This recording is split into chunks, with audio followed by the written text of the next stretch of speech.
Brosnan. Great. Thank you all. Grab the mic. Excellent. I'm really excited to be with you. This is something that I'm very honored to work on and talk about.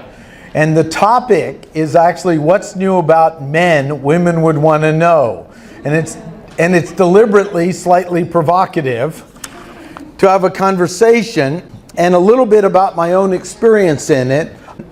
After my practice marriage in 1995 ended, I had this profound insight that if I didn't figure out what was my part in the failure, I might repeat it.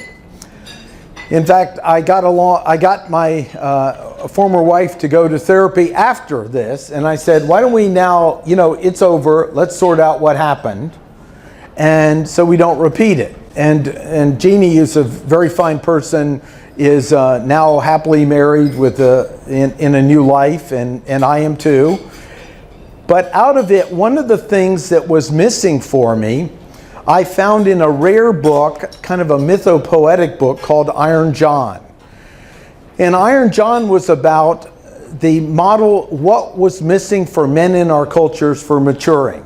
And I had great parents and a loving father, and I went, what's wrong with me? There's something missing. And I went on this journey, which I call men's work. And in this journey, I started to figure out what I needed and what was missing, because I had read all the self-help books and did all the right things. In fact, I would call myself kind of a sensitive New Age guy, which unfortunately the acronym is SNAG.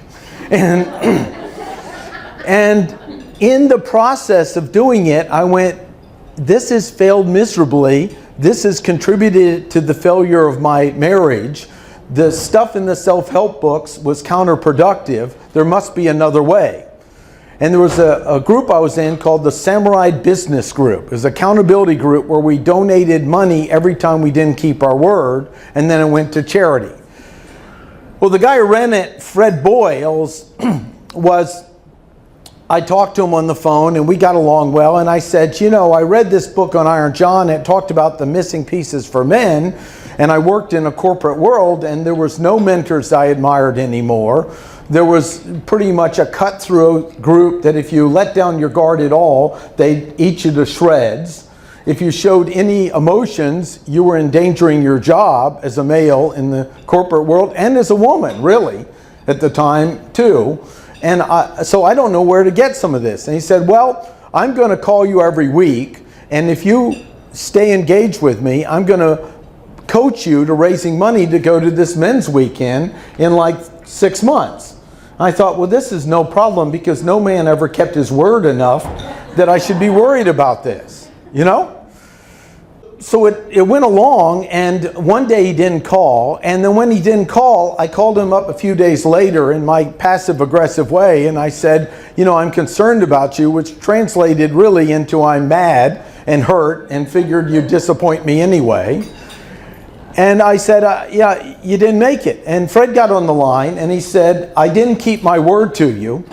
I said I would. What would it take to make it up to you and earn your trust again? And I thought, I've never heard that from another man in my life before. I broke my word. What would it take to make it up? And I'm a huge advocate in business. An apology is seldom good enough. Write a check, make an effort. But that really came from this word. So anyway, I jokingly said 50 push-ups. Well, he was a bit older than me, and he says out loud, he wants 50 push-ups, hold the phone. That was when cell phones had cords attached. And he held the phone, and I could have sworn I heard men counting and some guy doing push-ups over the phone. And when he got done, he was out of breath, and he got on the phone, and I was terrified because I knew I had to go to this weekend because he was keeping his word. And I had no idea how horrified I was and terrified of spending a weekend with just men. You see, there's kind of an assumption with women that men have it all together and that they get along and that everything works perfectly. But when it comes to men being honest about the real fears of their life, This is a terrifying experience for many of us.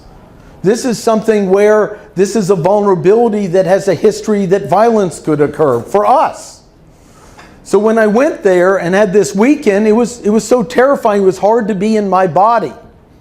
And I remember being on the plane traveling there, and thinking, you know, the truth is I'm a 35-year-old male that feels like a 13-year-old boy in trouble. And when the weekend finished, I got on the plane and I realized I was a 35-year-old man that had a lot of work to do. And it went, something changed for me that's absent in our culture, that I started seeing the missing pieces, but not all the solution. So I'm just introducing some of the challenges, and the more I see young men giving up, checking out in video games and not doing anything else. You know, the standards in some universities are lowering just to get males into it, because girls don't want to go to a college with no males. But it's not getting out in the conversation in our culture. There's some fear if we do something to help men, we must be taking something away from women or even boys. When Obama did the program to help ethnic African American boys, you wouldn't believe how much backlash he actually got for it. Well, there's almost no programs there.